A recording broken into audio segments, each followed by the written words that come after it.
And Chris is going to give us a reading, and then I'll have a bit of a chat with him. I'll throw questions out to you, because I'm sure there are a few questions that you would like to ask. And then after that, we will have a short break, serenaded by a Perry Como. And then after that, it will be David Keenan. So, could you put your hands together, please, for Mr. Chris McQueer.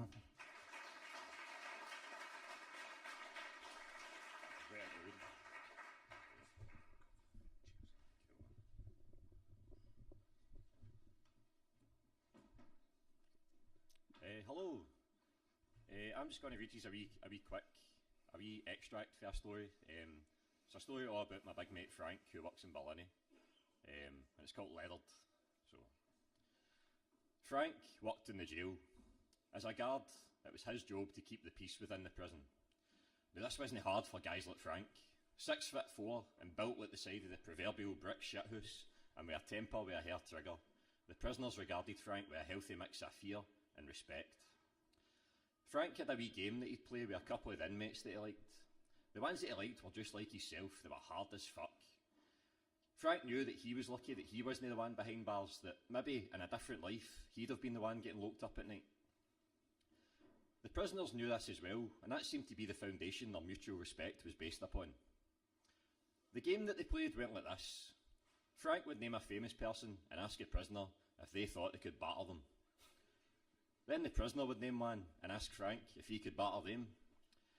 Sometimes he'd mix it up a wee bit and ask each other who they wouldn't want to fight, or who, despite having the appearance or personality of a hard man, would be quite easy to batter. It was widely agreed within the jail that they could all leather Gordon Ramsay. Here, mate, a prisoner called Joe said to Frank, see out of all the most famous Scottish cunts, who do you think's the most handy? Frank quite liked the questions that Joe asked him. He'd once asked Frank if he thought he could take on both of the Crankies at the same time. Then he came up with a plan to take them both on himself, a plan which involved greasing up, Bronson style, and using an unconscious wee Jimmy Cranky to beat Ian to death. The handiest famous cunt in Scotland? Frank mulled this over while turning over Joe's cell for contraband. See, mate, I think it's Frankie Boyle, maybe, said Joe. In fact, no, I'll tell you who it is. It's Andy Murray's ma. See, she looks dead behind the eyes, there's no remorse. She would end you in a heartbeat if you ever said anything about the fucking glaikit boys of hers.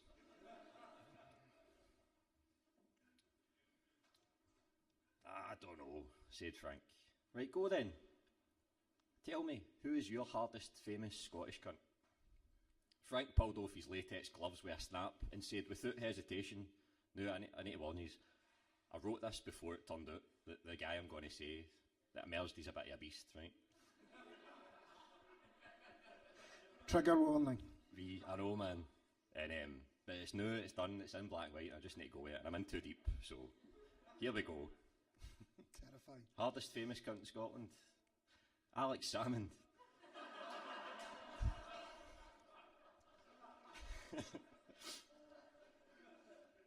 I know, right? Salmond? Nah, you're off your fucking head, mate. He's soft as shite. Nah, hear me out, Joe. See, in terms of politicians, he's the hardest, no doubt. Nah, what about that Mary Black? Nah, see, she's all talk, mate. See, Salmond's got the area guy that knows that no cunt can touch him. He's got, fuck me,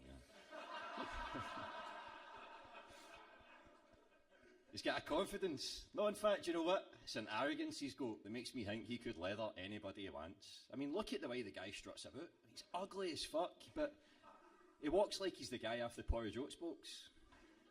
Nah, mate, he can fight. Mark my words. Joe considered everything Frank had said. He'd made quite a compelling case. Aye, do you know what, mate? I think you might be right.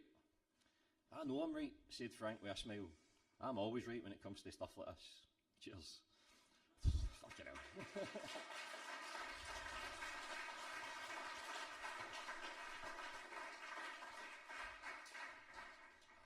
Has that ever happened to you before? Where something in one of your stories you've gone, oh no, I can't read that one out again.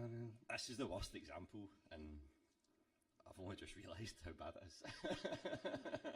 you should read the Cranky's biography. You might not want to talk about that, Ian. I've heard some stories, mate, aye. Anyway, so last time I spoke to you was on a podcast, and I don't think Here We Fucking Go had come out yet. That's right, aye. So has second book. How do you feel about it now and the reception that it's had? It's been good, aye, because see, when I was writing it, I thought I was going like insane, because it was just, I couldn't get it right, this book, and it was really driving me up the wall.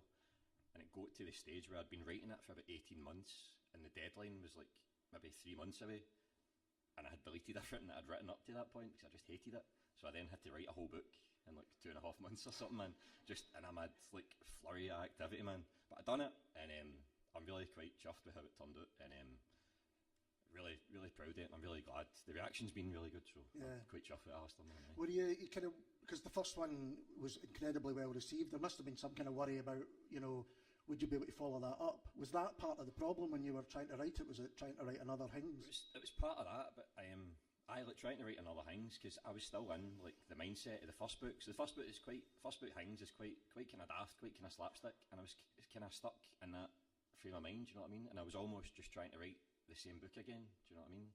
And I was like, I'm running out of jokes. You know what I mean? There's only so many times I can kill somebody's dad. Do you know what I mean? Like,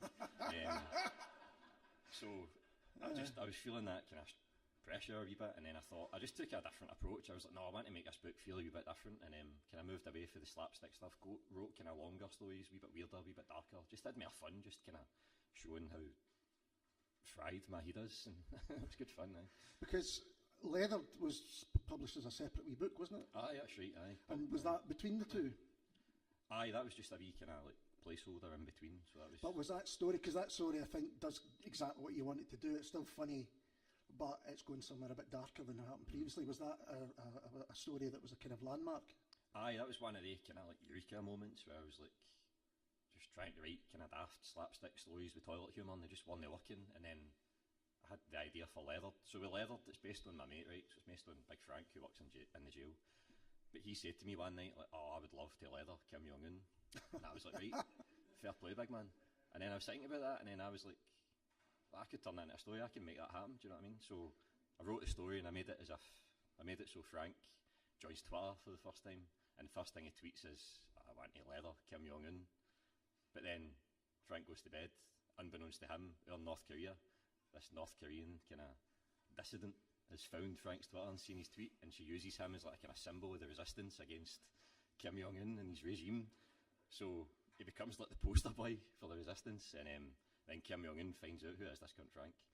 I need to put him in his place. So he comes there and they arrange a big fight in the hydro, and there's like an undercard with like different politicians and that, and I just had good fun writing it, man. It's good. Because I remember you were telling me about your story Moth, which I think was one of the first things you kind of wrote as a full story. And it was somebody just saying, oh, you should have seen what happened, there was a moth in this guy's ear, and he kept pushing it further in. And then you took that and just expanded it out as far as you could. Is that kind of what you do, you think? You've little bits of conversation, little ideas or something that someone said, and it just sparks off something else? There's just loads of things that people say to me. I'm pals with some kind of weird people, and they tell me weird shit all the time, and it just sticks in my head, and I just think, I could do something like that. Do you know what I mean? So the one with the moth, it was like, I mean, it's a joiner. He was working down in England somewhere, and he's driving his works van. He had the window down, and this moth flies into his ear, and he's like, "What the fuck, man? How am I going to get this out?" And he's like pushing his finger in, he's pushing the moth in deeper and deeper. I was like, Jesus Christ, mate, what happened then? And he's like, oh, yeah, I had to go to the hospital and get this moth pulled out. Fuck me, man, I'm going to write that as a story, but I'm going to tell it from like the moth's point of view. So see, that's the thing. Most people wouldn't say, I'm going to tell that from the moth's point of view. So the trick is, and I'm interested in that because most people, everyone maybe has mates or family or whatever, and we'll talk about this in the second half as well, who can tell stories and do tell stories. But what made you decide, I'm going to write these down and I'm going to embellish them, I'm going to make them something different? I don't know, man. I don't know, it's one of them. I started writing about 3 years ago, where it was just in a mad crossroads in my life. It was one of the ones, work wasn't going the way I wanted. I just had to move back in my mom and all that, and I was skint, and I was like, fucking hell, man, what's happening here? I'll become a writer. Aye, I'll become a writer. You know what I mean? Pure glutton for punishment. I'm no skint enough. I'll become a writer.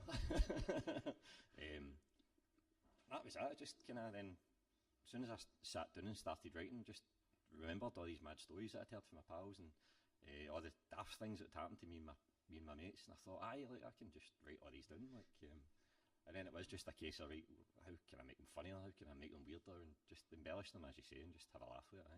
And did you have a reader in mind, or did you not even think about that? Did you think, I just want to write these stories?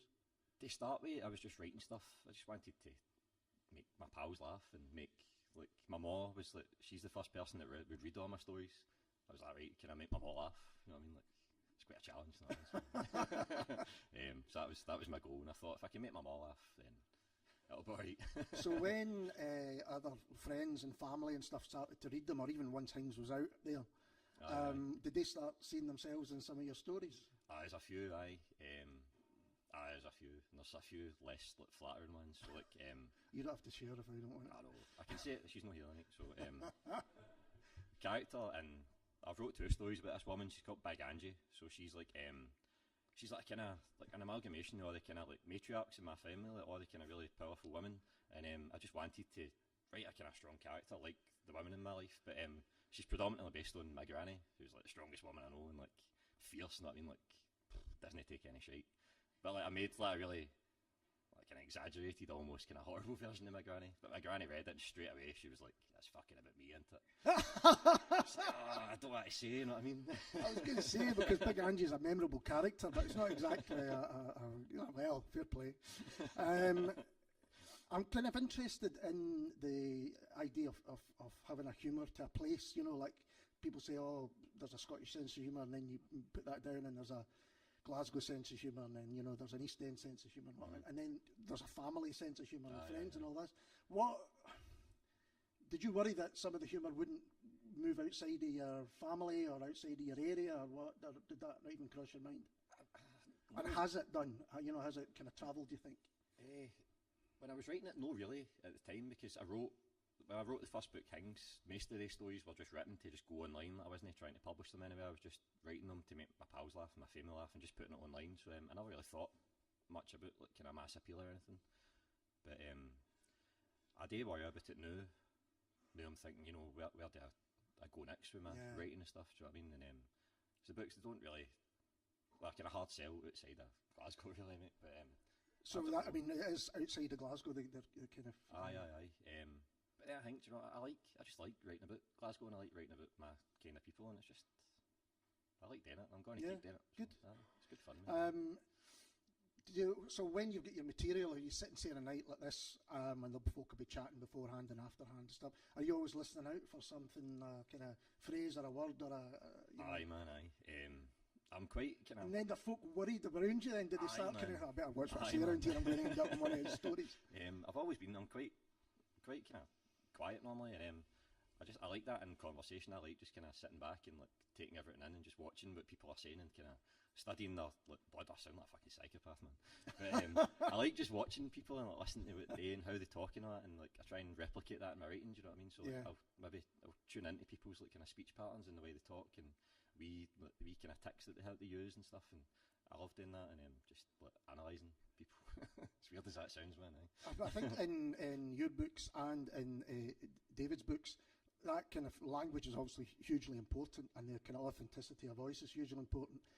And you think that is almost the basis of where the humour comes from? It's almost not what people are saying, is equally how they're saying it. Aye, that's it, definitely. I think with Glaswegian people especially, it's how they tell the story, do you know what I mean? It's how the guy at the corner of the bar in the pub, you know, he's telling you a story that is just nonsense and it's not really gone anywhere, but he's telling you in such a way that you're just pure drawn in, and it's like, you know, it's how do you replicate that on the page? And that's something I like trying to do. So I find it fascinating how people from this area talk and the way they spin stories. I love it. Aye. So the move from Hings to Here We Fucking Go, which is the name of the second book, in case anyone thinks I've got Tourette's or something like that. You say the first one was slapstick. You felt that, so this was your own kind of idea of what it was like. Because I wouldn't say it was necessarily like that. I don't know. Just felt a wee bit.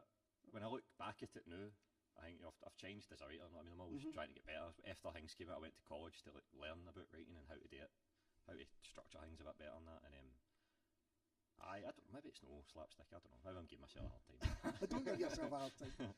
Because it was amazing. I mean, you know, the way it was received, it was an incredible debut collection. I'm interested that you'd written quite a lot and then binned it to start almost fresh again. Aye. What was it about that earlier stuff? Was it just that it was too similar? Or was it... what was it you were trying to do, I guess, with the second collection? Aye, the second collection, what I thought was, like, things kind of done well. Why did it do well? Because people seem to like the kind of stories. So what I need to do is me thinking, like, I just need to write the same book again, do you know what I mean? So I was trying to do that, and it just wasn't working. Like, I was finishing stories, and I was like, these are shite, man. And it was really annoying me. And then I just thought, I need to... The problem is, it's like, can I change a tone I need today, do you know what I mean? What do I want this next book to be? If I was just writing this book as my first book, how would I want it to be, do you know what I mean? So I kind of looked at it that way, and then I thought, aye, cool. This is how I want it to feel. And I wrote a couple of really dark, weird stories. I was like, aye, fuck it, man, this is what I want to do. And then I just kind of ran with that, and it all came together, thankfully, man. And I mean, so the darker, I mean, there are many darker stories, but they've still got that kind of sense of humour in them. Aye. You were saying like you weren't sure where to go next. Are you going even further down the river? Are you even going darker next time around? Aye, I'm writing a novel just now, and it's been hard going because I'm that used to writing short stories. I'm that used to just getting to like the crux of the story and cutting away any extra stuff. I don't need it. But now I'm like, right, how do I spin this idea into a 70,000-80,000 word novel? And I'm finding it really difficult because I'm just that used to like cutting away all the fluff. Yeah. I mean, whereas now I can kind of get more room to experiment with characters and play about and jazz things up a bit, and I feel like I'm not really using it to its full potential. I just, in short story mindset, I'm like, I don't need that, cut it. Before now, I've had a novel and it's down to like 10,000 words, and I'm like, oh fuck, I've done it again. I've got another short story here. I'm going to open it up to the audience to see if there's any questions. I've got plenty more, but I think it would only be fair to see if you guys do. So does anyone have any questions for Chris? And if you say them out, I'll repeat them so everyone can hear them. Or not. No, it's fine if you don't. Yes, sir.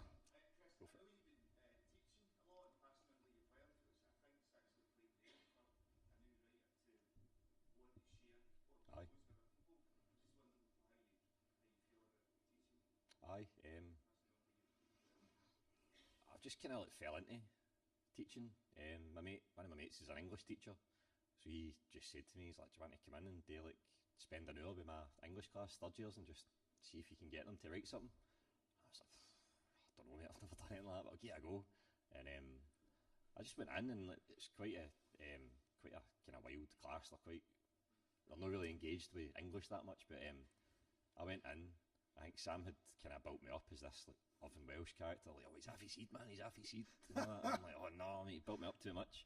But as soon as I went in, I said to them, like, right, I'll read you a wee story. And I'd said to Sam, like, can I swear?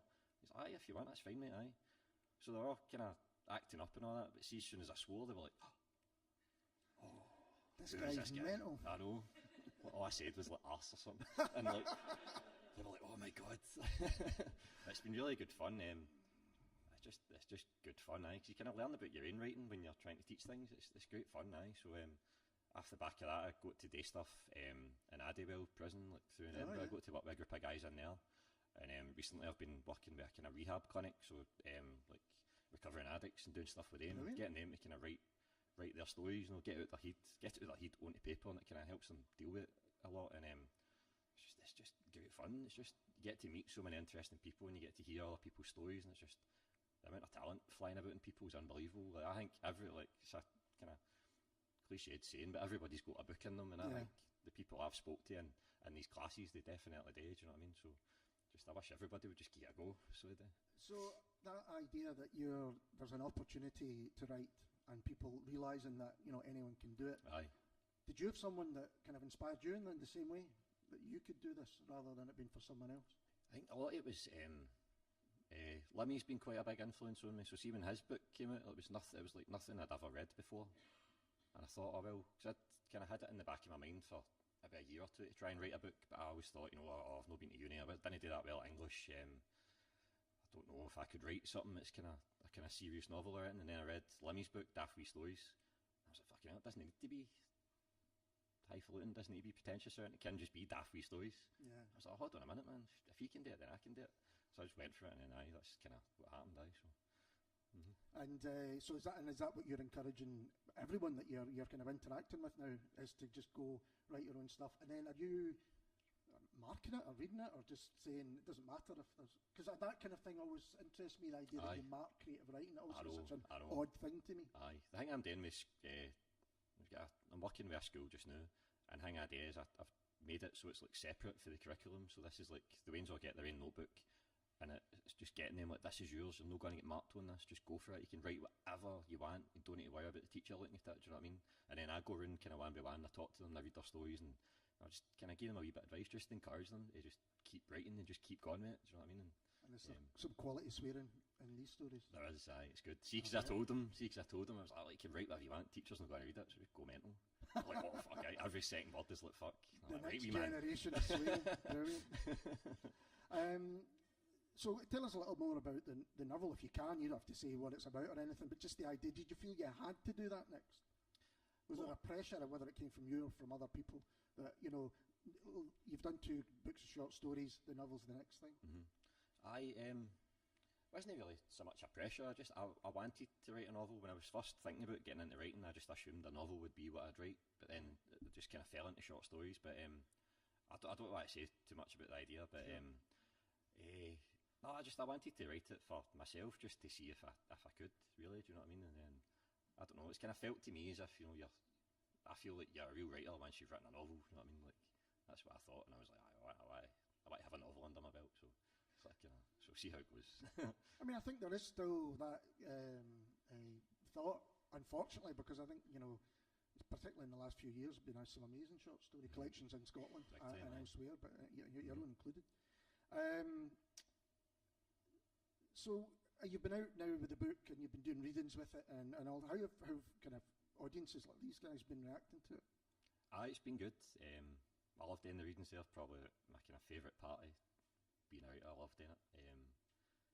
It's another thing I just fell into when I started writing. I didn't even know you could go on stage and read out stories. I didn't know that was a thing, and that's brilliant. It's just such good fun getting up and just forcing people to listen to your part. Did you, when you were writing the second book, did you have that in mind because you'd done it for the first one, or I wonder how these will be out loud? So I like writing the kind of longer stories now, but then I was thinking, like, what kind of stories do I like reading out for people, and it's the kind of short ones that end on punchlines, and so I've written a couple of them, and they were like written to be read out, do you know what I mean? So when I've got a wee kind of like 2 or 3 page story that ends on a punchline, I kind of, rather than write it down, I will just kind of like try and work it out like verbally, do you know what I mean? Like, I'll just kind of like sit and kind of think to myself, how would I tell this story if I was just telling it, you know what I mean? And I like doing that. I like writing with like performance in mind, so I do. And then I like performing, especially stuff for the first time. Like maybe like a joke doesn't quite land and nobody laughs, but then there's a bit that you never thought was funny, but you hear people laughing at it, which is always quite nice. I like that, so I do. And then get away and tweaking it and try and, it's great fun, man. It's great fun. Any more questions from the audience? Okay. Did you have different influences for the second book? I mean, did you go away, did you have time to go away and read different things and then say, yeah, you mentioned Lemmy, and a lot of his stuff's got darker and darker as he's going on and on. Was that a result of reading different things and different writers? I think so. Reading Memorial Device, reading David's first book for the first time, that was a kind of, it was like a shock to my system when I read that. I was like, fucking hell, I've never read anything like this, man. And just that kind of dark, really dreamy, like kind of hallucinatory vibe. I loved that. And I read Helen McClory's books, lucky enough to be published by the same publishers on now. I loved that. Really dark, again, just weird stuff. And then there's American writer Amelia Gray, I love her stuff. I was just like, these are the people I want to kind of emulate and try and get into that wee kind of, I don't know, that kind of mood with my writing. I liked it. Just getting a bit darker and a bit weirder. And is that where you're looking to go with the novel then, darker and weirder and a bit? I don't know, mate. I don't know. I've got kind of 2 ideas that I'm working on for the novel. Okay. So I won't push any, but I can settle that so you're not comfortable talking about that. But hopefully you're not done with the short story as a form. I'm certain. Definitely. I'll always write short stories. It's my favourite thing to write. So.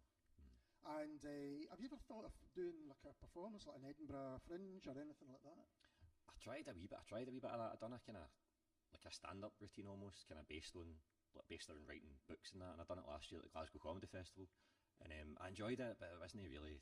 How long was it? For me, how long was the set? It's about 45 minutes, so it was, aye. And I don't know, it just wasn't for me. I like having, because I was just doing it as like stand up almost, but like when I'm doing the readings with the book, you know, I've got the book in front of me and I don't need to look at MD. You know what I mean? It's a lot easier. I don't know, I quite liked it. Thanks to Tom Brogan, who's sitting there. He kind of got into writing plays and stuff as well, so I quite like doing that. So I've got a wee play coming at Glasgow Comedy Festival alongside Tom, so come and see us. And where's that going to be on? CCA, what's the date again? Fantastic. And I think last time I spoke to you, you were doing some film stuff as well. Mm-hmm. Is that? And I don't think you could talk about it. Can you still not talk about it? Not meant to, but who's going to stop me? You know what I mean? You're among friends.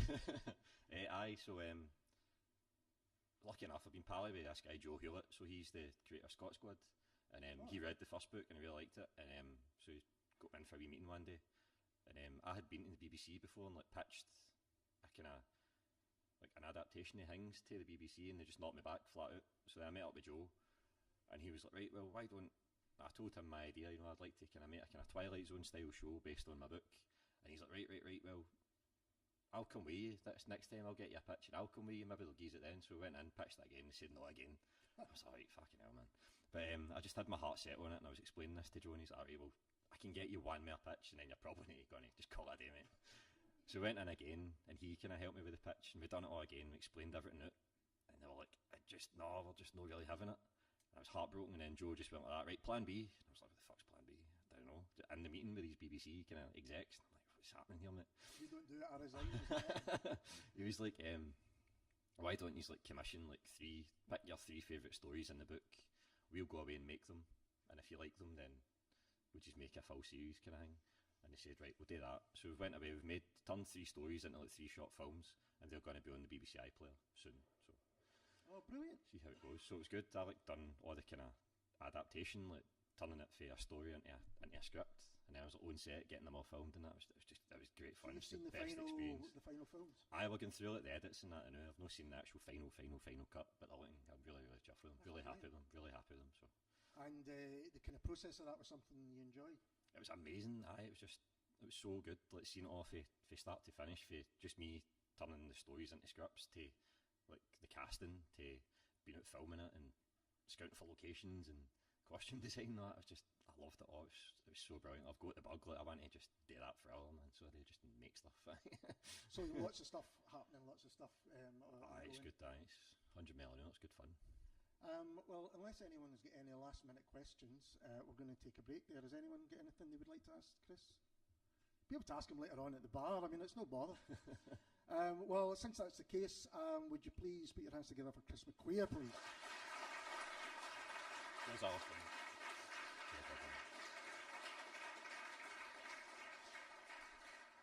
And we're now going to have a 15-minute break, and then after that, David Keenan will be on stage talking about his book. So see you then. Cheers.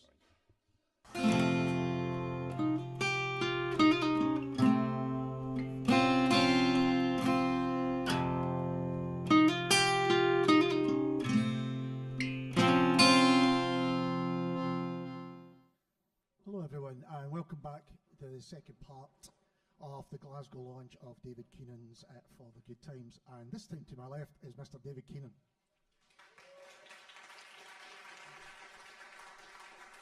Thank you. So we're going to start off, Dave is going to do a reading from For the Good Times, and then we'll see what happens after that. So I'm going to drop us right in. The book is set in the late 70s and early 80s in Belfast during the Troubles. And it begins and ends with the second hunger strike in the H Block, where Bobby Sands and other prisoners died. So we'll jump in here and we'll take it from there. The second hunger strike begins in March. I speak to somebody in the cell across from me that I'd received a comm, a small roll of paper with tiny letters on it that he had secreted inside the eye of his penis. and that he had recovered using the graphite shaft of a pencil, saying that Bobby Sands was to lead it and that he fully expected to die. "You're talking to a dead man," Sands says, as his fellow prisoners greeted him at Mass that Sunday. We followed the story of the strike with these serial comms, with gossip shouted from cell to cell, with the echoes and the pipes of the place names and the tiny microscopic scripts secreted inside our own bodies. "Bobby is coming and going," they says to us. "Bobby is leading the lagging." The no-wash protest comes to an end. The prisoners shaved their heads and their beards. They used soap, carbolic soap that smelt like home, but it stung their eyes, matted in their hair. There were other stories too. The prisoners of the dead zone would rewrite books on sheets of toilet paper, or adapt books from memory, and then read them out the door to the other cells at night. Interminable books, dreadful books filled with terrible words. Words like firepower in Angola and revolutionary suicide. So as everything became confused, and the comms talked to the books, and the books to the toilet paper, and the toilet paper to the pipes, and the pipes to the songs the boys would sing, songs by Bobby Sands and Irish folk songs, and victory to the IRA, and victory to the Blanket Men, and pop music and punk rock too, until it felt like an echoes of an echoes of an echoes. That's when I began to learn the lingo that I intend to speak for the rest of my life. The Irish lingo that I have come to associate with the camaraderie of the maze and with the breaking of the echoes, and the story, best of all, of a hunger striker who had been part of the first protest, and who says that he had forgotten what he looked like entirely, that he had literally no memory of his own face, until one day, as the sun came blaring through the window of his prison cell, a warder was sweeping all of the pish that had run out of his cell, all of the pish that had flooded beneath the door and out into the corridor. This warder had swept it back in, and it came in like the tide, washing up around the edge of his mattress.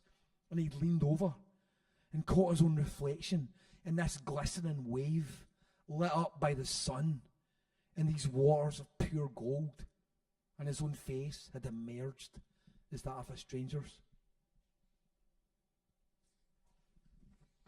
And he saw himself, as if for the first time, as if he had woken up and been given a new identity entirely. "That's me," he says to himself. And he reaches out and he makes his eyes dilate, sets two whirlpools in his eyes with the tips of his fingers, and says that he felt himself hypnotized, and that he realized that he'd come back to himself from somewhere that had no name, but that it was there, on the piss-soaked floor of this shit-smeared cell, where he had come face to face with his real self for the first time, and it had given him an inner strength that he never knew before.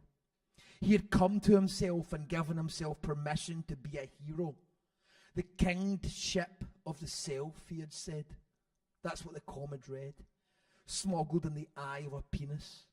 "Boys, I have been given the kingship of myself."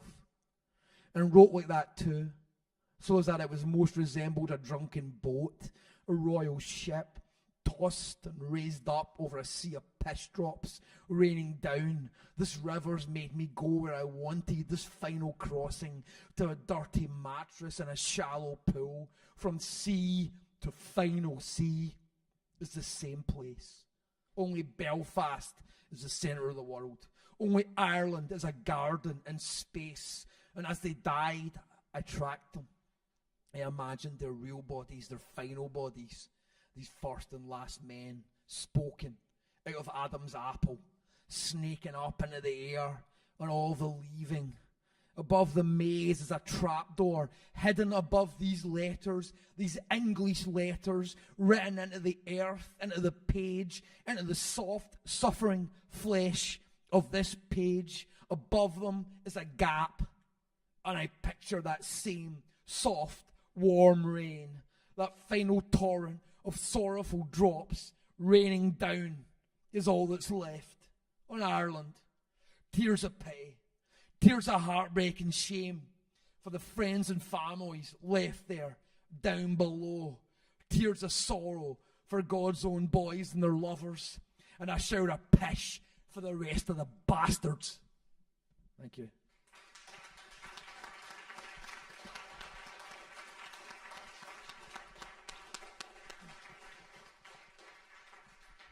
Thanks, David. So last time we spoke, there was a sentence which struck me. You said when you finished the book, you said to yourself, bloody hell, I've written a book about the Troubles. How, how do you feel now looking back on it after, the book was just out then, it's now been out and it's had some reception. How do you feel? You feel the same way? I feel naive, but I think my naivety maybe allowed me to write the book in kind of comparative freedom and without worrying about this sort of censorious takes and the intimidation that you actually still face writing about the Troubles. So yeah, I think I walked in here naively, but I deliberately look when I write a novel, when I'm writing something that's fictional, I avoid reading anything else about the same topic because I think one, research can always get in the way of invention, and secondly, I do not want to write the same book that other people have written about the Troubles. So I wouldn't read any books about the Troubles. In my time, I've read a lot of non-fiction about it, and obviously my family had a connection with it. That's what I went on because I wanted to keep it somehow kind of pure and uncynical, and without second guessing about how the Troubles may be written about. And of course, it's not wholly about the Troubles. It's about family. It's about masculinity. About all sorts of different things. But you also said, I think, that it was time that this was taken on in fiction. That actually through fiction, through literature, was a way that you can understand these times the best.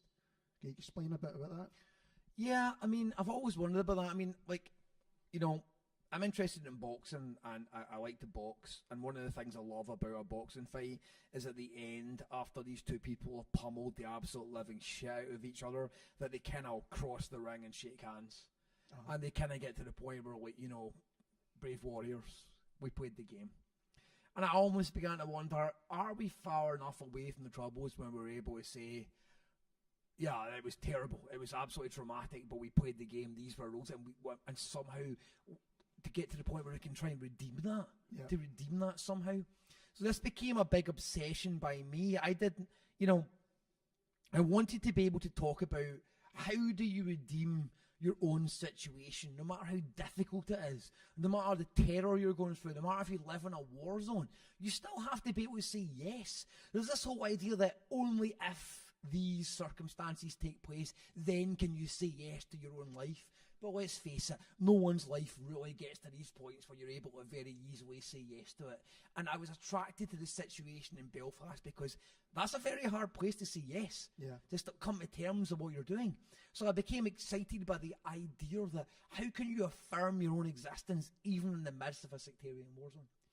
So one of the big things that I began to talk about was or think about when I was writing the book. And when I wrote about it, it was a very sort of even the way people would react to it, they were, okay, you're talking about violence. And they would kind of say, so obviously, you get to the end of the book and you realise that violence is wrong, or violence is bad, or misreading it and saying, so characters get to the end of the book and they realise that violence is bad. And I'm like, no. I wanted to write a book that did not offer any pat solutions. Did not surrender to saying, well, suffering is bad, evil is bad, these things are terrible, how can we transform them? It wanted to say these are brute facts of our existence in some kind of way. So how do we still, with the fact of violence, with the fact of suffering, how do we still say yes? How do we still affirm our own experience? And I began to think, storytelling, the way we... And that's what redemption means. I think there's an idea of redemption. And redemption, I always think of redemption. You know when you bought a bottle of limeade in a glass bottle and you took it back and you got like 3p back when you took it back to the shop. That's redemption. So think about that. What that really means is, and my idea of redemption is you take all these experiences that seem rough and difficult and challenging and the loss and the suffering you had, and you redeem it. And how do you redeem it? You get a story back. You take your bottle of wine you made in, and it gives you back a story. It's worth more than 20p or whatever. You know what I mean? And you get the story back. So I began to think, I want to write a story about what it would be like to grow up and live during the Troubles and still say yes. And still say yes. Even as you were on the side of murder. Even as you were on the side of difficult. Even as your friends and family were being killed. The biggest question in anyone's life is, how do you say yes? And everyone's entitled to a yes. So when you say yes, you mean my existence is valid, my experience is valid, and therefore it's a valid subject for literature, and it's a valid subject for discussion. You're playing your role. Do you know what? I'll tell you one thing that I've come to recently, which is kind of blowing my mind. I don't believe in evil. I don't think evil is possible. And I now think that what we mean by evil is it means something that would fuck up life. Something that would make life not happen. And then I thought, do you know what would be evil? Time travel. Time travel is the introduction of evil into the world. Because then you go back and like change shit. And if we could all change shit according to our own whims, life would be hell. Life would be hell. Evil would enter the world. And so then you say, well, thank God. I don't mean this by any, but you can actually, but if I do, you can still say it. Thank God that you're not the person choosing your own life. Because see, if you chose your own life, it would be the worst novel of all time. It would be the most boring movie. You wouldn't even fucking sit through it yourself. You'd be like, this is his movie, this is his life story. He's born, he gets laid, he's a beautiful wife, he's dead successful, he's rich, he dies. He's like, mate, I'm walking out like 20 minutes in. This isn't interesting to me. Do you know what I mean? So, I like the idea that we give ourselves up to the stories and we say yes to it. And they're not invented by us, because if they were invented by us, they'd be dead boring. And it goes back to this idea I mentioned about with Chris, that it's the people and the way they speak and the stories that they tell, the kind of cultural history, for want of a better term, that make the place. I mean, you know, your book's very much set in Belfast, with the rhythms of speech and the different ways of using language that people do without thinking that this is correct or this is not correct. It's just the way people are, the way people speak. I mean, say a bit about the kind of idea behind setting it in Belfast. I know it was a personal decision for you as well, but that place and that time. Well, I mean, the language thing is a big deal for me. I mean, one of my big things is that I came to a revelation was I began to I loved patter. I grew up with patter. You know, I loved to hear like my dad's brothers, like the way they could talk, and it was always the big challenge is, can you tell a story? Can you tell a story? Can you deliver a punchline? Are your rhythms right? And I began to realise the working class have such faith in language. They're like Kabbalists. They're like religious Kabbalists. They believe if you can just tell the story perfectly, if you can turn the words enough, then I'm not saying we're going to have some spiritual revelation, but you might be able to salvage the moment in a way.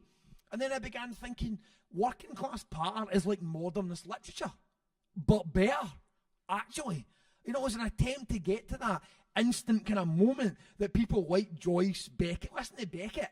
I mean, it's patter. It is totally deadpan patter. You know, and Chris McQueer, who's reading here earlier on, I think Chris has got that Beckett quality of this deadpan, sort of like weirdly asking strange spiritual questions of yourself through patter.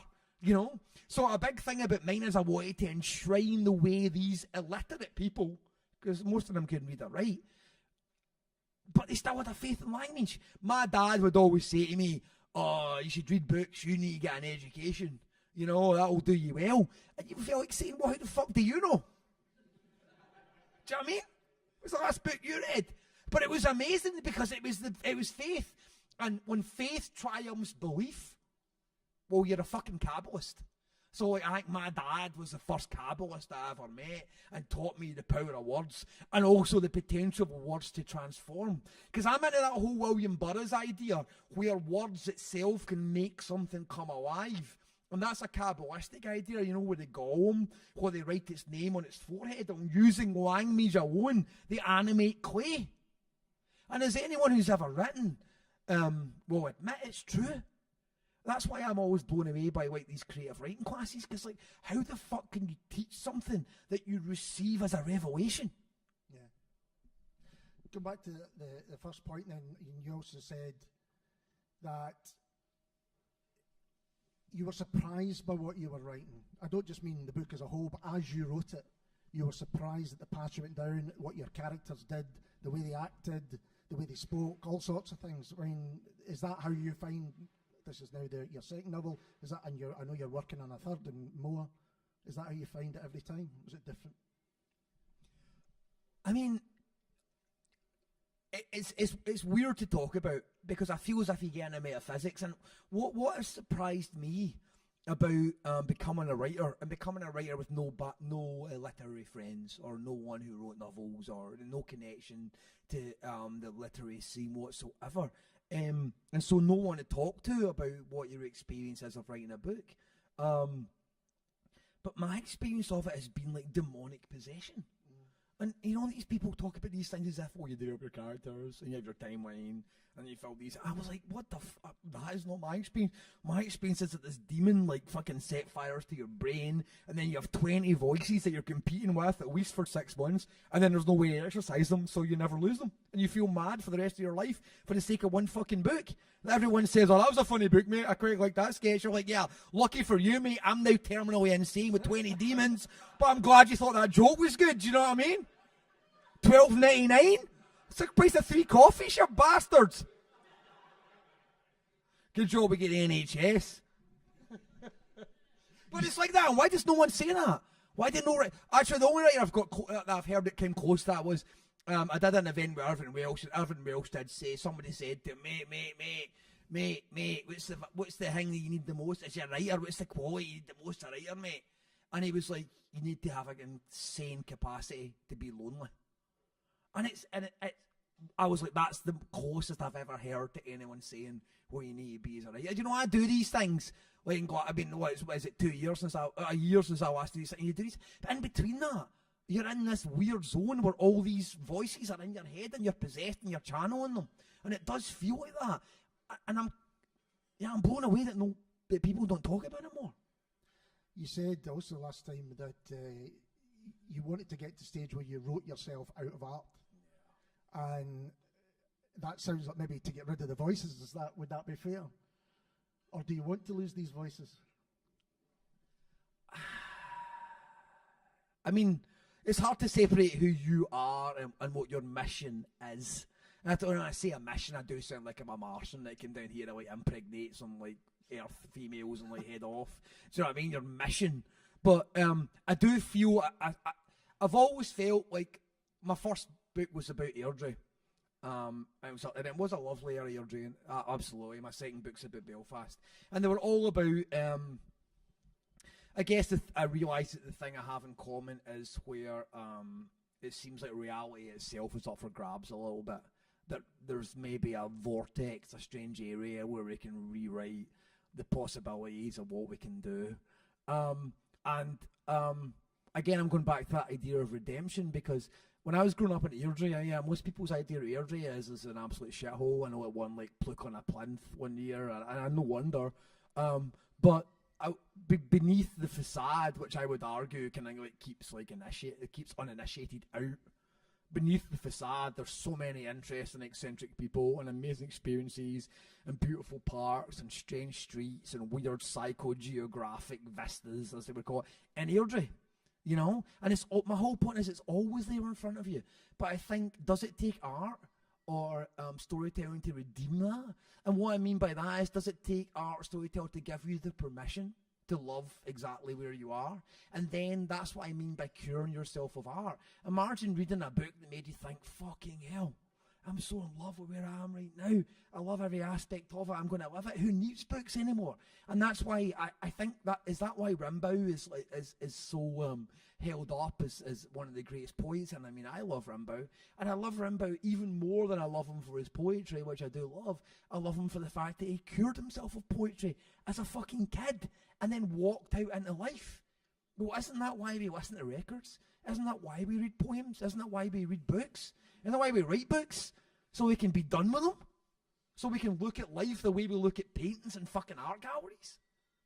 I believe that. Art should cure you of art. Books cure you of book. What the best book will make you never want to read a book again in your fucking life. Going back to this is memorial devices you say was set in Airdrie. I remember you said that was almost inspired by a book on Airdrie that you read in the library. Was that how I remember that right? Well, I mean, this is an interesting thing because I guess this is a sense of permission. And as a kid, I guess I had that cliched thing in my mind where I was like, oh, I live in the fucking shithole. I'm at Airdrie. So I'm listening to the Ramones and they're playing at fucking CBGBs or like, you know, rough trade shops and off Portobello Road where there's loads of Rastas and running head shops. Meanwhile, I'm like going to W.H. Smith's and buying like 2000 AD. You know what I mean? But at the same time, I began to realise that, well, I always remember sitting outside W.H. Smith's with my gran and seeing like guys who like dressed up in incredible outfits and looking outrageous and looking weird and getting abuse as well. Yeah, sure. And I guess that was my first experience of martyrdom and of saints, actually. And I began to think of these guys as saintly figures, as guys who sacrificed their unknown lives in order to express yourselves. And in a way, like this, Airdrie City Centre became like a catwalk for me. You know, I would see these guys with their fucking outfits looking at smoking, like flagrantly smoking marijuana in my gran's face. And I'm like, I love my gran, but I'm into this. And it kind of sounds like the future. I gotta be honest with you know what I mean? And then I fell in with some chicks, two girls that were doing a like underground fanzine at the time in Airdrie, and in their mum's house running a fanzine. And then I was like, fucking hell, the magic is just, you know, that situationist thing where they're like underneath the paving stones, the beach. You know, fucking underneath Airdrie, utopia. You know what I mean? Well, that's a good thing to talk about, the music in both books, but music obviously plays a key part. And in For the Good Times, it almost defines roles. You know, you've got, obviously, you've been hearing it all night, I think, some Perry Como. Yeah, let's start with that. Let's talk a little about Perry Como and his role in this book. Well, I mean, it sounds ridiculous because people say Perry Como's easy listening, but I find it quite difficult to talk about, and I find Perry Como incredibly heavy listening. And I think, well, one of the reasons is also my personal connection with it. And I was thinking recently that outside of my friends and family, I think Perry Como was the voice that I know best. And I've lived with Perry Como's voice my entire life. And that's kind of a revelation, even more than Lou Reed. I mean, I consider Lou Reed like, you know, like my spiritual brother and the transformative rock star of my life. But I realise even more so that Como's deeper somehow. And then I began, you know, he sings like, and so there's the start of the book, I quote, "It's impossible," and he says, "Can the ocean keep from rushing to the shore? It's just impossible." And I was like, wow, how did I used to think this was easy? This is elemental. This is heavy shit, you know? And then I was listening for the good things like that. So I really came back to Perry and understood this very sort of, it's almost like a sort of domestic existentialism or something that Perry brings. There's no situation which does not invoke the stars or the movement of comets or the moon in the sky or the tide rushing in. And I was like, wow, what context? Meanwhile, the Arctic Monkeys are singing about some fucking dance floor, or you know what I mean? And you're like, you know, who's easy? Yeah, absolutely. You know? So I was very interested in Como, and I also was interested in, when I talk about For the Good Times, I need to talk about my dad. Actually, on the front cover of the book, the guy with the Mickey Mouse ears is actually, it's a photograph of my father, which I think is from the Ardoyne in the 60s. And my dad was my love for language, I think, came from my dad, who couldn't fully read could struggle to read a book, but had an amazing faith in language again, and was a lover of Perry Como. And I always enjoyed the dissonance between my dad and his vision of Perry Como, because my dad looked up to Perry Como, and my dad was a tough guy. He would like knock you through a plate glass window if he felt like it, but at the same time he would always insist on how Como was like, Como never swore. Because it was almost like an idolisation. It was, but it was a dissonant one. It was Como never swore, Como never drank, Como was always faithful to his wife, and you'd hear these guys, every second word was a cuss word, holding up Como as some kind of like paradigm. And I always remember me and my mum really got into Lou Reed. We were so into Lou Reed, and actually every time Lou Reed played in Scotland from the 80s onwards, me and my mum went to see him. And we had some amazing guys, including a time when Lou Reed went like that to us in the front row for like no reason whatsoever. We had the Playhouse front row, he was like, fuck you. And we were like, yes. You know what I mean? But so we went. But I remember one night we were sitting back in a house in Airdrie, and we're playing like I think it's Busload of Faith, which I think it's on New York. I think it was Live New York. It was a video. Live New York, we're jamming like Live New York, loving that. I still fucking love that album, man. And it comes on a Busload of Faith, and my dad's watching it, and Lou Reed's singing, and at one point he says, Americans don't care much for nothing. They'll shit in a river, dump battery acid in a stream. And my dad just got like that, and he's like, I'm not fucking listening to that filth. Because he said he's shit in a stream, and he walked out the room. I've got to be honest, my dad initiated me into cuss words. Do you know what I mean? But I was amazed in that he thought a performer should not be using those words. We should be aspiring somewhere else. And so a big part of that dissonance between Como and Lou Reed, and between the person that he was, inspired the book. And I'll always, you know what I mean? But it goes into this idea of a complex version of masculinity, if you like. You get one thing which I've got these rules, and they might not make any sense when you put them together, but they're still my rules, and that's something that he kind of seemed to have. Plus, also, there was this sense that we touch a little bit on tribes, I suppose, in them, and their tribe was not just that they listened to Perry Como, but they kind of wanted to be. But they dressed like him, they spoke like him, they maybe didn't, maybe swore unlike him, but that kind of thing. Yeah, and do you know what's been interesting for me is, like I said, I tried not to read a lot of fiction about it, or even do too much research before I was doing it, because I wanted to have my own vision based on oral histories that I'd heard myself. But the more I began to read, since then I began to read a lot of accounts, especially what's been interesting to me is read accounts from loyalist communities. Mm-hmm. And to see that they felt exactly the same thing. And one of the strangest things is that I'd say one of the things that sometimes that you may wrestle with in the book is the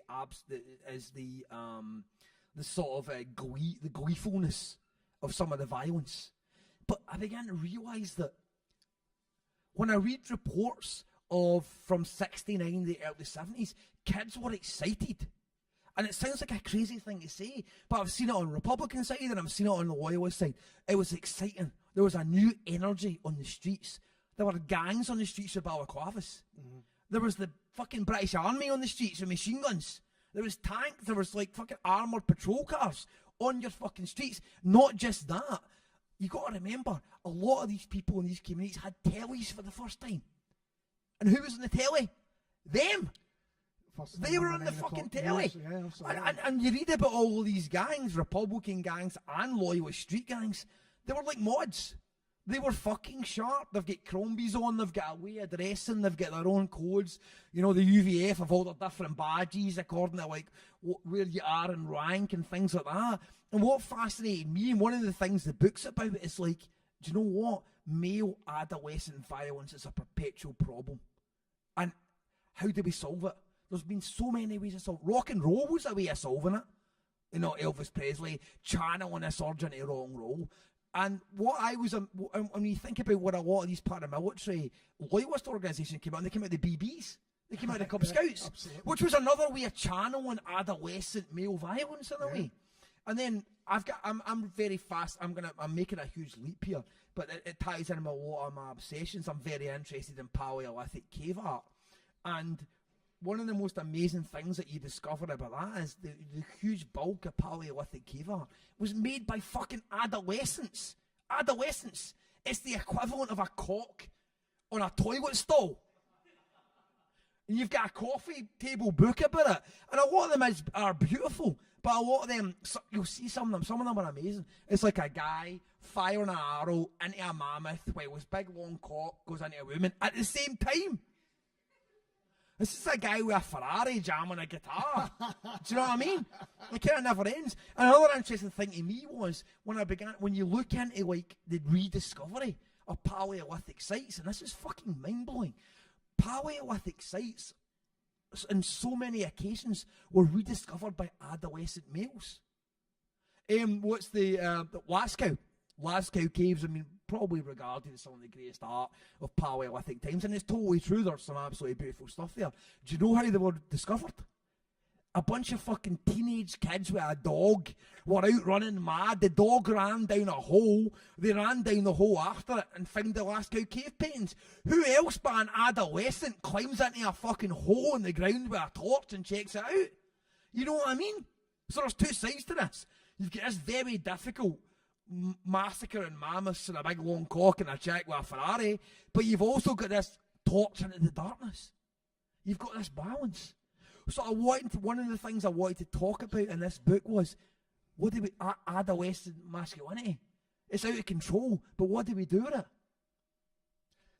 I mean, you do talk about the kind of sensational aspect of violence in general, whether it's first thing on the 9 o'clock news or, I mean, I don't think your book does sensationalise it at all. I think it's it's looking into the lives of these people, and it's an honest depiction of how they were acting and who they were with. But I'm again interested in this idea of tribes and gangs, because these guys would have been gangs and friends anyway, but then you've got this added level of excitement, I suppose, which comes along with being involved with a Republican organisation.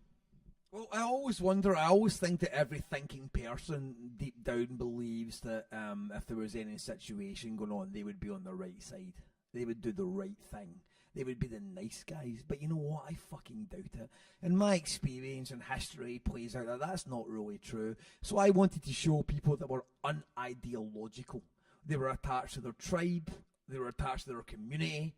And that's how they acted. And I still believe that 85% of people still act that way. And I think you can talk left, right. You can talk loyalist, Republican. I think most of the people are unthinkingly adhering to their tribe. And you know what? I'm not even damning that. Why the fuck not?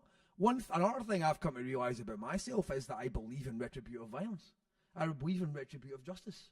And I believe that if anything happened to my family or anyone close to me, it's the police's duty to try and stop me, but they'll need to try and fucking stop me because I need to be stopped, and I still believe in that, you know. And I know it's a difficult and complicated thing. No, I don't think I should be allowed to do that, but I'm going to fucking try. And the questions of masculinity are difficult and complicated in the book. So could you say a little bit more about what you want to explore by looking at that? Well, okay, one of the big lessons I learned about. And I learned so much from my dad. And, you know, once your father dies as well, you come to terms with the legacy that's been handed on. And I've been handed on a heavy legacy from my father in an incredibly profound way. And, of course, and I think every person comes to this with their parents, and maybe there's ways that they didn't even fully appreciate when they were alive. But my father was an incredible combination of... and this book is very much about fathers and sons. Because on the one hand, fathers and sons perpetuate cycles, but there are fathers who allow you to break out and go somewhere else. And I really believe that my father gave that to me, while not denying his own background. I mean, I joked earlier on about my father would knock you through a plate glass window. I did see my dad knock a guy through a plate glass window. And I can never remember, I'll find out afterwards, but I can't remember if it was Rossi or was Iowa Man. And actually, my mum didn't even know, because I only brought up this story at my dad's funeral, because my dad said to me afterwards, "Don't tell your mum." She was washing her hair with my sister at the time, and me and my brother went down to the Penny Falls. You know the Penny Falls, you drop a penny in and eventually it keels over, and you get, like, if you're lucky, like 40 pence in your dreams or something, but it seems dead exciting, so you put the pennies in. So my mum and my sister were like, they're gonna wash their hair and like get their makeup on. So me and my brother and my dad were like, we'll go down and like play the puggies and that. So we went down and we did the penny falls, and there was an old woman next to us playing the penny falls, and it's just about a tip, and there's a guy next to her, and then the guy tries to edge into her penny falls like this. He's going to win fucking, I said 40 pence if he's lucky, but he's determined. So he goes like that. And all my dad does is like put a hand in to get him out of the way, and he accidentally like skiffs my dad's head. And you know, I saw that. I was like, oh, that's, you can't touch my dad's head with that fist. So my dad turns around, like scalps him one, goes through the window, out onto the pavement, lying in like blood and glass and shit like this. I'm half crying, and this is the complicated thing, because I'm half terrified. I'm, oh my god, fucking, but I'm half like, fucking hell, did you just see that? Guy went through a window, he's lying in the blood, dad's out there like this, and a guy gets from my dad, and he's like, get the fuck off, you'll kill him, and my dad's like, I'll fucking kill you, bangs this guy. Then grabs me and my brother. We're running up the high street. I don't know if it's Isle Man or Rossi, but we're running up the fucking. He's like, jump in. We like dive in like a doorway as the police go past and shit like this. And then we walk back to the wee chalet where we're staying. And Mum's like ready to go out and Helen and like, what's happening? We're like, oh no, it's cool, just in the puggies.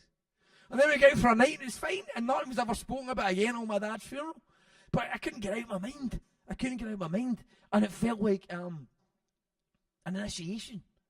I'm not saying it's good. Oh, it's great to see somebody getting panned through a window, mate. You need it and you'll feel better afterwards. I don't mean that, but it initiated me into other further realities that my father was capable of. But at the same time, and this is my point, my father was capable of such affection and such love that he gave me a great. His idea of masculinity seemed beautiful to me. He was strong.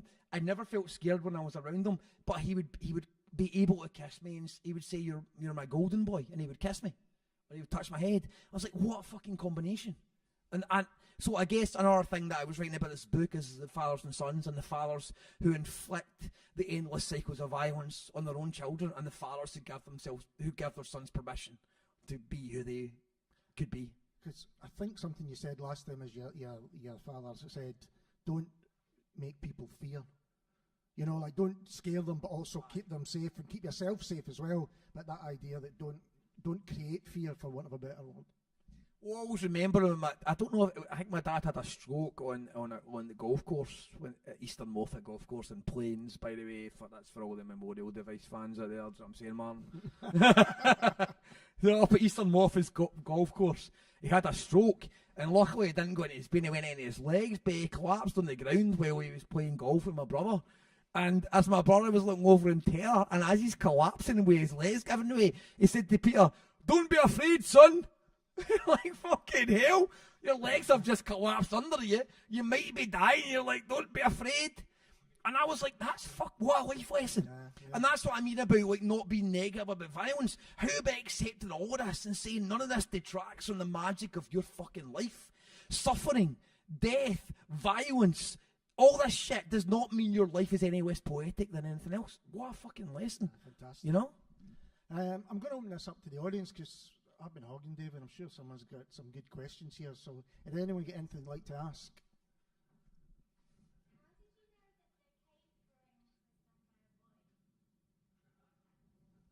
I think it's unlikely that a woman's going to draw a big, huge cock inside like a mammoth. I gotta be honest with you. Although, Joe, are you going to tell me some of your pains of Guyana?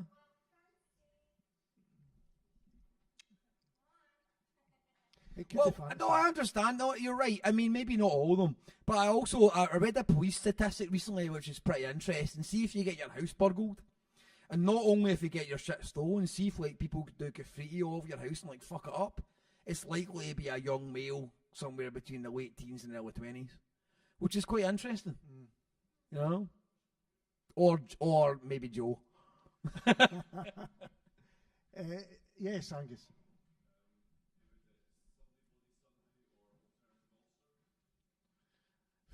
This is like the TLS.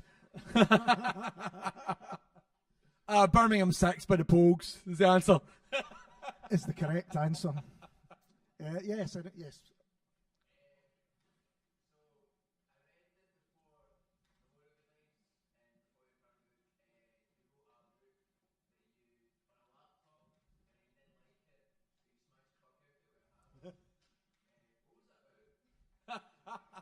It was about a porn star for the East End of Glasgow. When I say that now, I'm kind of like, actually, maybe I should rewrite that book. Do you know what I mean? But there was a cinema. Where are you from? Oh, it's exact. Do you remember? Well, maybe you're not quite old enough. I don't know. But there was a cinema just beyond East Bank School, up on the right hand side. I can't even what it is. And it may even be demolished. But they actually used to show a lot of weird exploitation movies. Because I mean, I lived in Shettleston in the early 70s. And I always mind they were showing like weird horror movies and stuff. So I had an idea, imagine if I was a porn star, a male porn star for the East End that had his films only shown at that weird place in Bellaston, basically. That's why he's dead. I know you're writing some new stuff. Can you say something about that? Well, I've got 2 new books coming up. My next book's finished. It's called Monument Maker. It's bigger. It's like 250,000 words. It's more than I've ever written before, and it's quite 250,000 words. Yeah. Wow. Man. So maybe it's going to be like a double hardback and like a slipcase or something. I don't know. It's everyone's shitting themselves. And also it's a kind of a bit of religious art, so everyone's like, no, what? But it's kind of like a love story set in France, in Ile-de-France, where the cathedral area, but also a meditation on religious art and how do you, and also in a way it does tie into a memorial device and for the good times, because how do you memorialise? How do you remember? And stone, it's about stone sculpture. Stone lasts longer than anything else. And I'm a huge fan of Romanesque sculpture and the great French cathedrals. To me, it's probably my favourite era of art. And it's a big thing about just how do we tell our own stories and how do we keep them alive, and a meditation on that. Because you were in France, weren't you? Is that right? Yeah, I did this thing where like it was mental because I was really, I'm really into Robert Louis Stevenson, man. I love him so much. I love Kidnapped is like my favourite book, man. Also because the guy's called David, and my aunt Kathleen for the Ardoyne actually gave me Kidnapped by Robert Louis Stevenson. It's about David going about islands and jumping off a ship and running mental, and I think it was the first book, even before that book of Airdrie that I was talking about actually, Alistair, that Mr. Scobie was a part of. I think it was the first book that I was like, this is taking place in my life. David is jumping about islands in Scotland, and I think the topography of it was vital for me. So anyway, I applied for this. I applied for this Robert Louis Stevenson fellowship, and I got it, and it means you go to stay in a place in Ile-de-France where Robert Louis Stevenson met his wife, but also where like fucking loads of really interesting writers and painters lived, and it's also where a lot of the great cathedrals are. And so I spent like a month and a half like touring France, visiting the great cathedrals, and finishing off this next novel.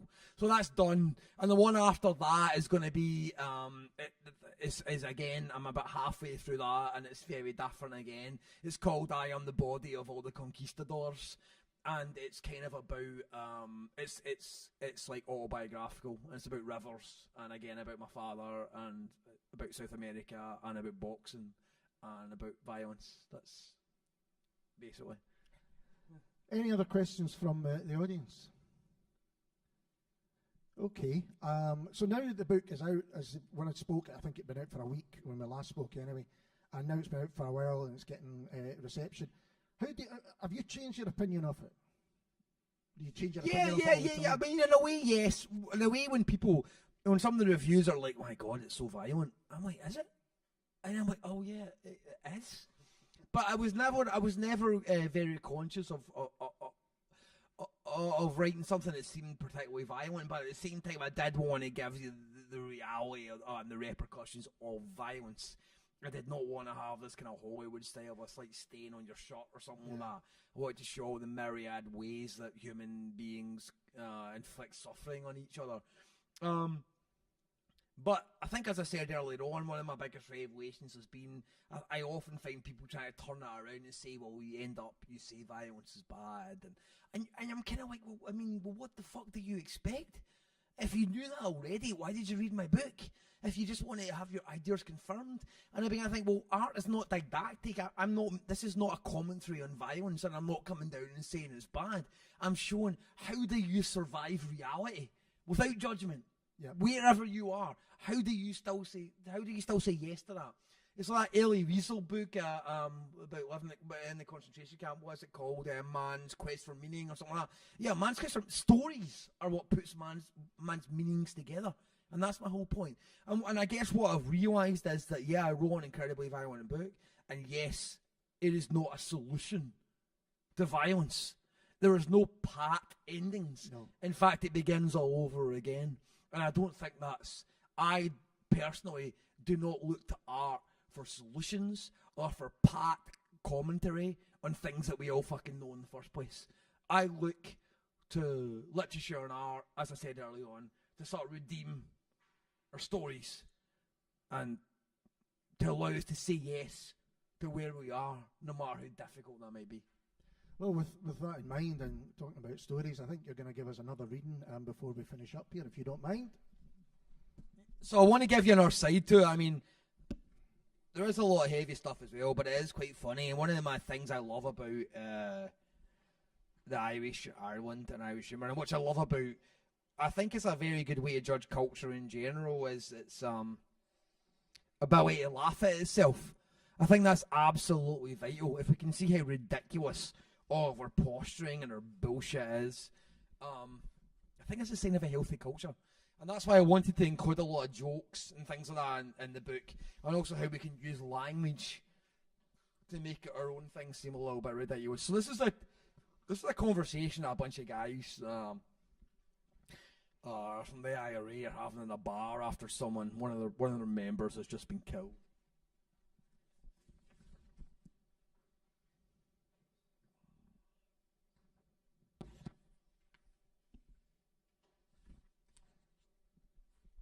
Alright.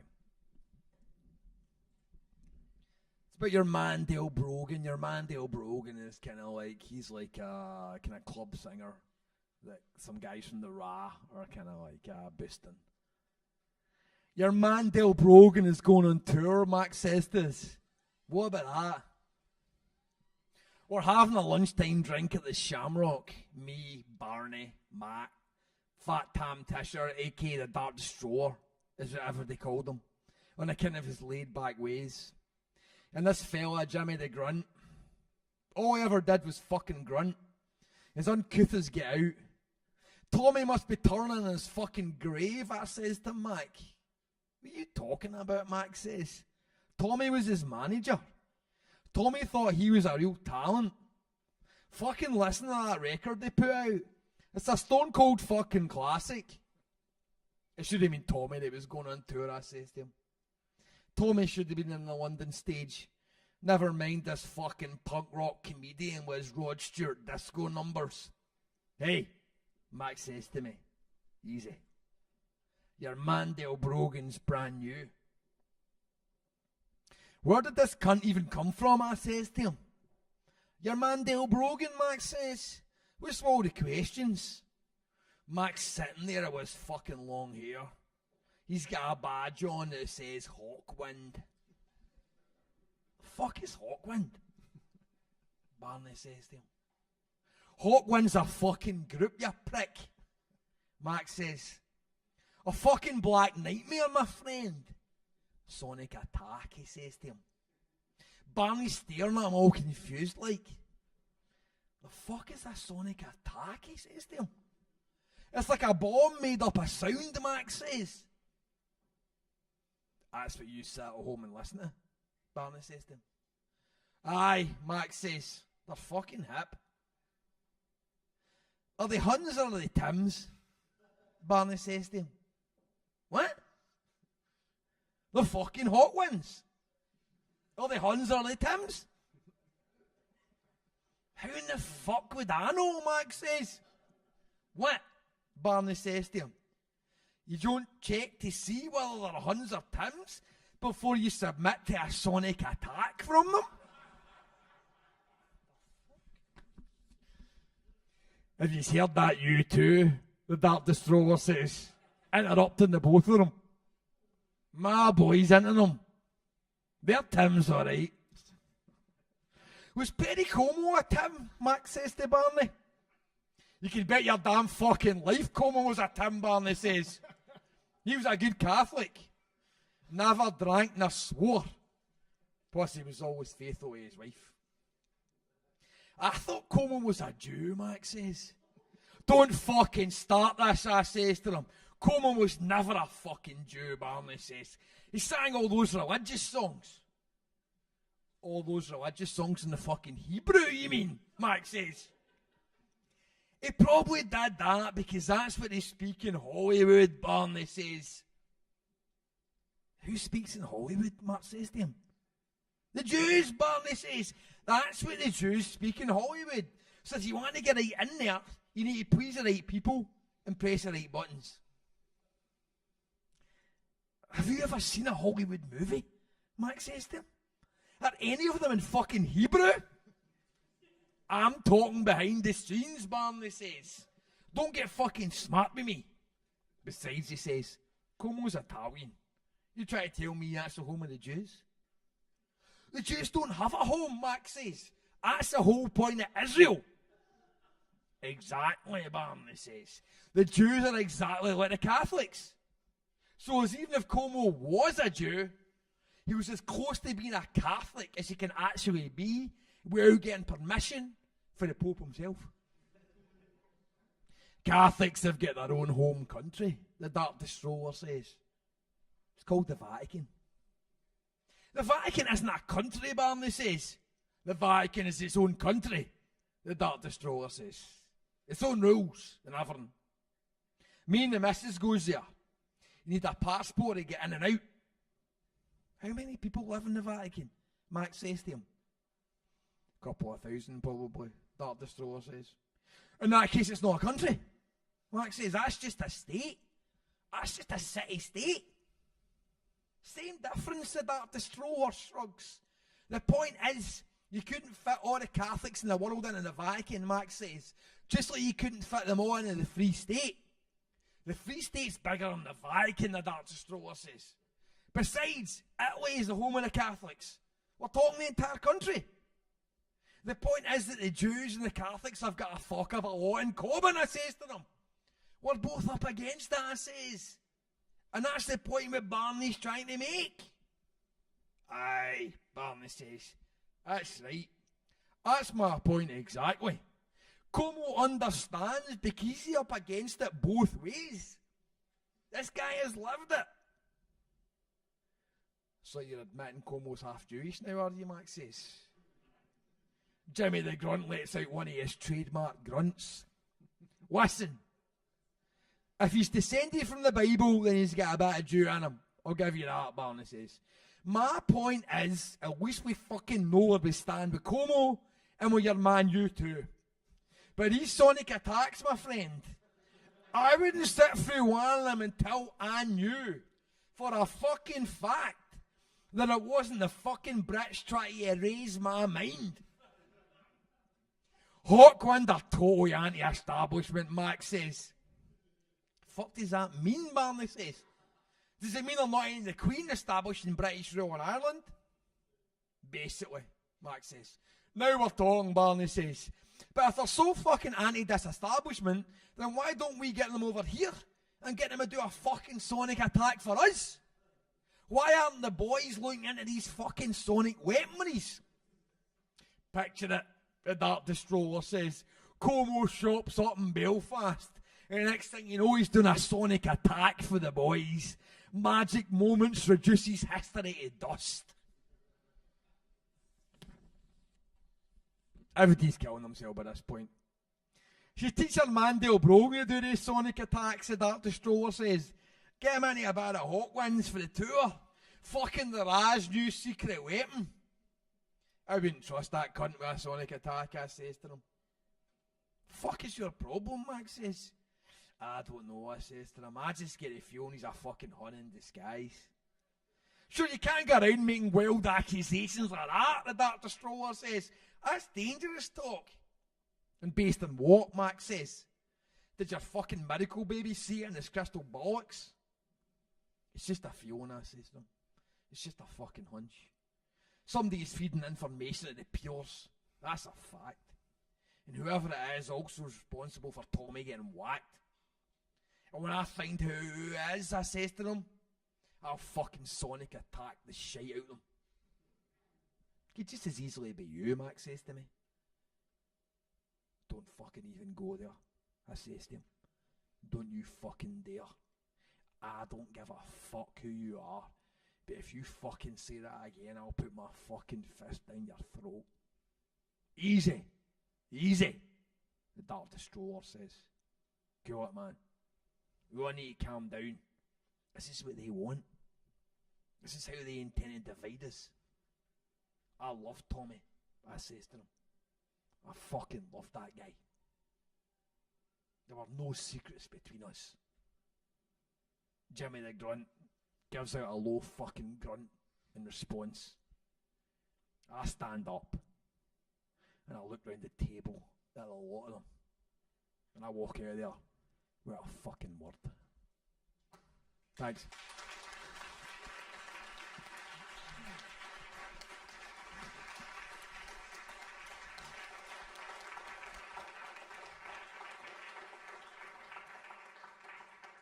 And if you don't have a copy of For the Good Times, and I think even as this memorial device is for sale over there, and David is very happy to sign a copy for you if you catch him after we finish. So before we end up, I'd just like to say a few thanks. I'd like to say thanks to Craig on sound at the back there.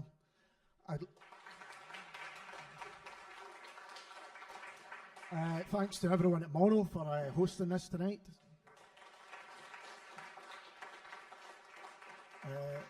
Thanks to Faber Books for putting it on. It's been fantastic. Thank you all for coming. It's been I hope you've enjoyed it as much as I've had. It's been a great night. And last but not least, thanks to Chris McQueer over there.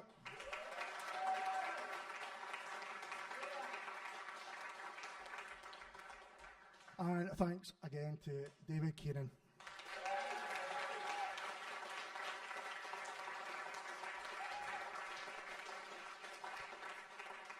My name's Ali Braidwood, and it's been a great pleasure to be here with you. Cheers.